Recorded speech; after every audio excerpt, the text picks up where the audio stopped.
Assalamualaikum warahmatullahi wabarakatuh. Baiklah, pada kesempatan kali ini saya akan menjelaskan secara ringkas tentang relasi dan fungsi matematika. Yang pertama kita bahas adalah pengertian relasi. Relasi itu adalah hubungan. Ini menurut bahasa. Sedangkan menurut matematika, relasi himpunan A ke himpunan B adalah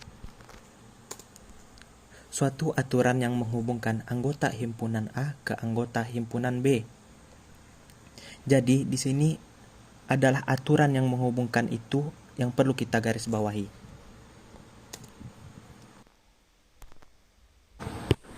Kemudian berikut adalah contoh relasi. Kita akan memberi contoh relasi ini adalah pada himpunan B, himpunan A yang kita sebut dengan bendera di sini yang beranggotakan bendera merah putih, bendera merah, hitam, putih hijau, dan bendera bulan sabit. Dan anggota himpunan B atau yang kita sebut di sini adalah negara adalah Malaysia, Indonesia, dan Palestina. Bendera merah putih merupakan benderanya Indonesia. Jadi kita beri garis panah yang sesuai. Kemudian kita akan memberikan garis panah pada bendera merah, hitam, putih, hijau kepada Palestina karena sesuai, dan kemudian untuk bendera yang berlambangkan bulan sabit kita beri kepada Malaysia. Dan yang kedua kita bahas tentang cara menyatakan relasi.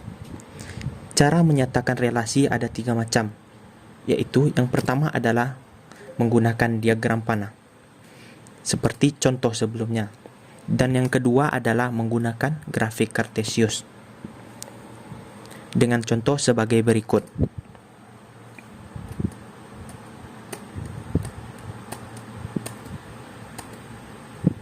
Dan yang ketiga adalah menggunakan himpunan pasangan beruntun dengan contoh sebagai berikut. Merah putih Indonesia, merah hitam putih hijau Palestina, dan bulan sabit adalah Malaysia. Kemudian kita akan membahas tentang fungsi.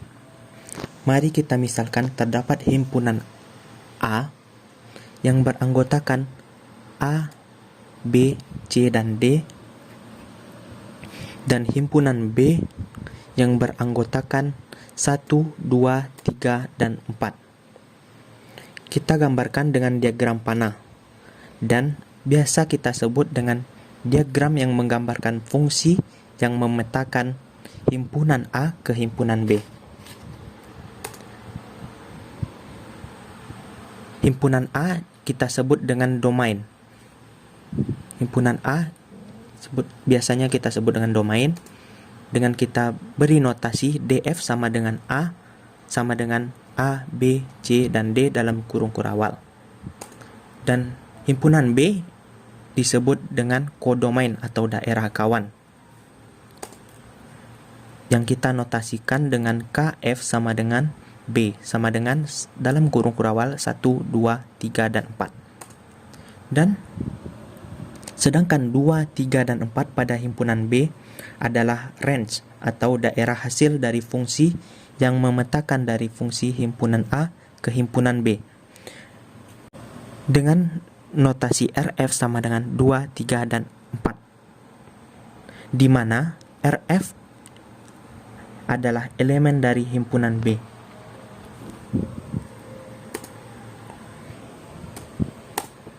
Relasi dan fungsi sama-sama merupakan hubungan dari suatu himpunan ke himpunan lain. Yang membedakannya adalah cara memasangkan anggota himpunan daerah asal ke daerah kawannya.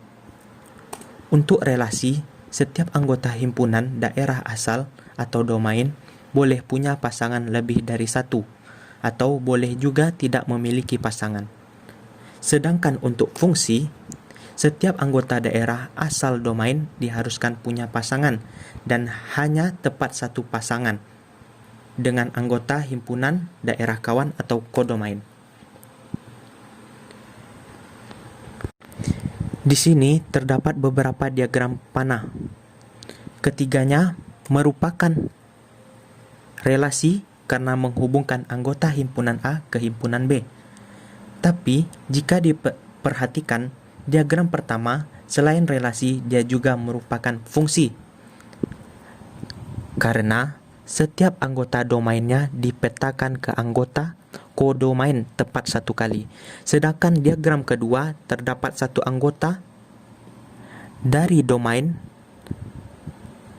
dipasangkan lebih dari satu kali ke kodomainnya, sehingga diagram tersebut bukan fungsi.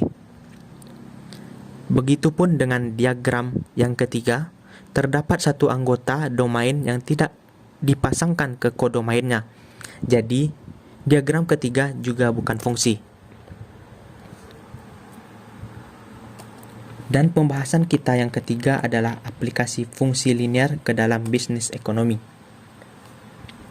Biasanya, dalam bisnis ekonomi kita akan menemukan fungsi linear pada beberapa tempat, yaitu yang pertama adalah fungsi permintaan atau KIDE.